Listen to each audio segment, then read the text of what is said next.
ষ্টুডেণ্টসকলক আমি কিতাপ কিনিবৰ কাৰণে এটা আমি গ্ৰাণ্ট দিব খুজিছোঁ আৰু যাৰ ঘৰ ডেমেজ হৈছে তেওঁলোকক আমি 95,000 আমি ৰুপিজ দিব পাৰিম আৰু যাৰ ফিচাৰী ডেমেজ হৈছে সেইটো আমি এছেছমেণ্ট কৰিব খুজিছোঁ।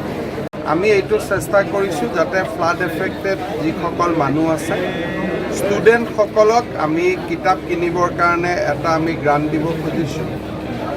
ঘৰলৈকে যোৱাৰ সময়ত সৰু এটা সামান্য আমি নগদ টকা দিব খুজিছোঁ আৰু যাৰ ঘৰ ডেমেজ হৈছে তেওঁলোকক আমি 95,000 আমি ৰুপিজ দিব পাৰিম আৰু যাৰ ফিচাৰী ডেমেজ হৈছে সেইটো আমি এছেছমেণ্ট কৰিব খুজিছোঁ যাতে আমি মানুহক সহায় কৰিব পাৰোঁ।